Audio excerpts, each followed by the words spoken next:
Students, हम लोग left foot वाले जो हमारे कॉन्सेप्ट पर सवाल होते हैं उन सवालों को हम लोग सॉल्व करने वाले हैं।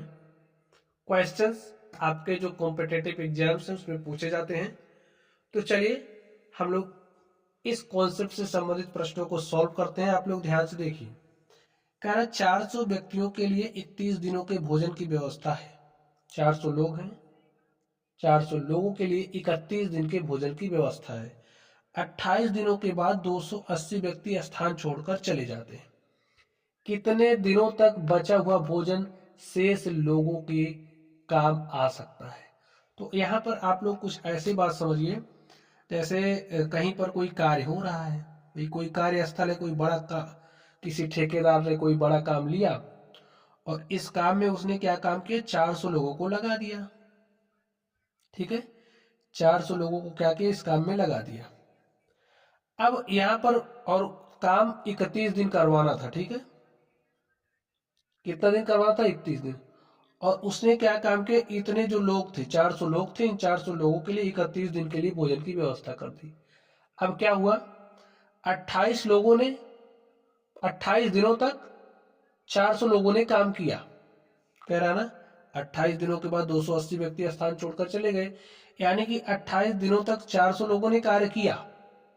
उसके बाद क्या हुआ, 28 दिन के बाद 280 व्यक्ति स्थान छोड़ करके चले गए। 280 लोग कहा, 280 लोग चले गए, तो बचे कितने आप बताइए। यहां पर कितने लोग बचे हैं 28 दिन बाद, 400 माइनस 280 करिएगा तो आपको 120 मिलेगा। ठीक है, 120 लोग बच गए हैं। अब जो बचा हुआ भोजन है, बाकी का जो समय बचा है, 120 लोग ही तो ग्रहण करेंगे। यहां पर आप लोग कॉन्सेप्ट कौन सा लगाओगे, देखिए हमारा जो टोटल वर्क है बराबर होगा टोटल वर्क के। इसके कहने का मतलब क्या है, आप लोग ध्यान से समझिए। आप समझिए कोई ऐसा काम था जिसको 400 लोग 31 दिनों में कर रहे थे, बराबर किसके हो जाएगा, देखिए इसी इतने पूरे कार्य को 400 लोगों ने 28 दिन तक कार्य किया, चाहे खाना खाने का काम हो, चाहे कोई दूसरा काम हो। तो 400 लोगों ने कितना दिन किया, 28 दिन। फिर प्लस में बचे कितने, 120 लोग। 120 लोगों ने जो काम बचा था उसको x दिनों में पूरा किया। अब x हमारा क्या है, समझिए जो बचा हुआ फूड आपका होगा उसको कितने दिनों में समाप्त करेंगे, कितने दिन जो लोग वहां शेष बचे हैं, जो लोग वहां शेष बचे हैं उनके लिए वो भोजन कितने दिनों के लिए पर्याप्त होगा। ठीक है, वो हमारा x हो गया। अब आप इसको सॉल्व कर लीजिए, इधर से टोटल वर्क बराबर हो गया टोटल वर्क के। अब सॉल्व करिए, देखिए आपको क्या मिलेगा। तो यहां से 31 शून्य शून्य 31 शून्य शून्य और 31 गुणे 4 कर लीजिए, 4 के 4 और 4 तिया 12, आपको 124 मिला। यहां से देखिए 400 गुणे 28 करिए, 28 शून्य शून्य 28 शून्य शून्य 28 तिया 84 होता है, 28 के 112 और प्लस में 120x। ठीक है, 120 गुणे x करोगे तो 120x।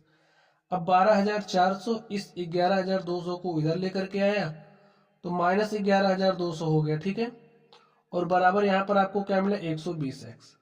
देखिए इसमें से आप इसको घटा के लिख दीजिए, हमने इस तरीके से लिख दिया है, आप यहां पर लिखिए। ठीक है, 12,400 माइनस 11,200 सॉल्व कर लीजिए। जीरो में से जीरो घटाओगे जीरो, जीरो में से जीरो घटाओगे जीरो, 4 में से 2 घटाए 2 आ गया।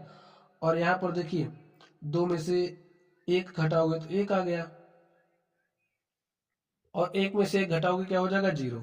तुम्हारे पास क्या आ गया, इधर 1200 इधर 120x। अब देखिए 120 एक के 120, 120 दहम 1200, तो यहां से आपके पास क्या आ गया, x। x बराबर क्या हो गया, 10 दिन। जो आपका बचा हुआ भोजन है शेष लोग कितने दिनों में करेंगे, 10 दिनों में। भोजन शेष लोगों के काम आ सकता है कितने दिनों तक, 10 दिनों तक। तो इस तरीके से आप लोग क्वेश्चन को सॉल्व करोगे। चलिए पढ़ते रहिए, थैंक यू।